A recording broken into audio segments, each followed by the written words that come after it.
Hey, what's up, y'all? With the conclusion of the Las Vegas weekend, there's plenty of stories to come out of each series. But a few Cup Series storylines definitely take the top. One of them being NASCAR's most popular driver and 2020 champion, Chase Elliott, breaking his tibia in his left leg in a snowboarding accident.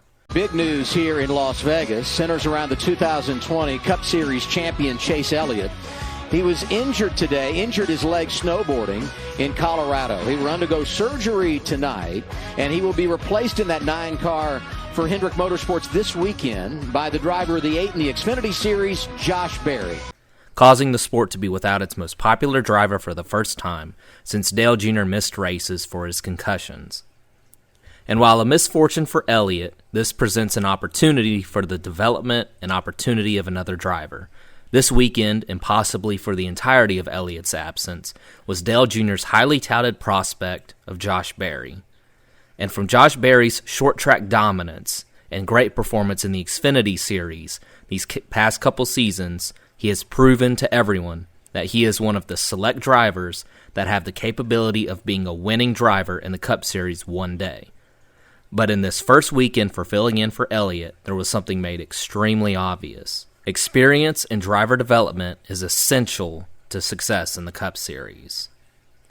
While almost all fans, drivers, and teams know this in general, the past few years, rookies and young drivers in general have been expected to just explode onto the scene and excel immediately. The comparison of experience and development of the elite talent is very easy to see this past weekend and comparable with the Hendrick cars having been extremely close the last few years.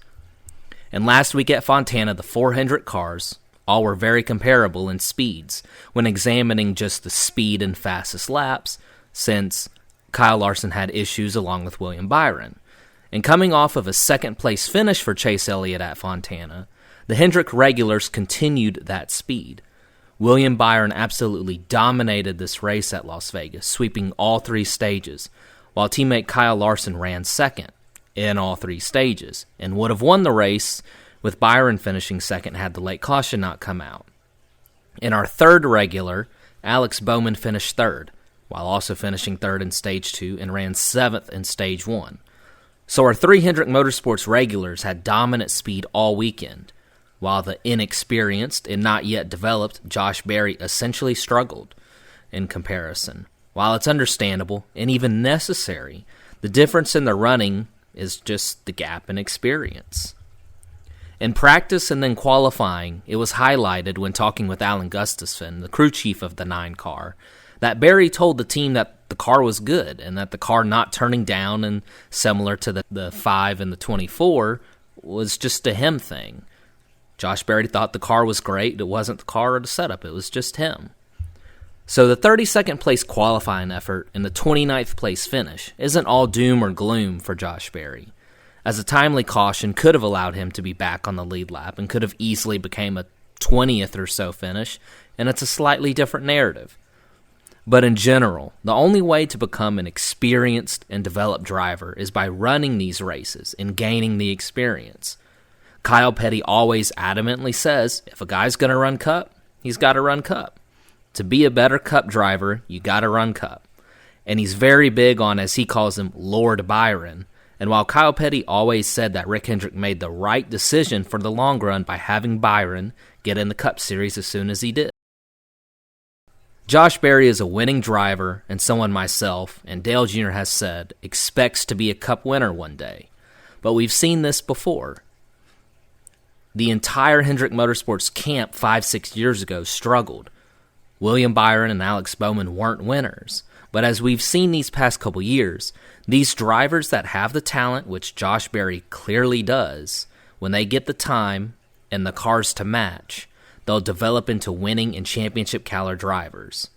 But even the fastest cars in the field, like the 9 most likely would have been had Chase Elliott been in the car, they need the driver to reach a level of experience to perform at the winning levels.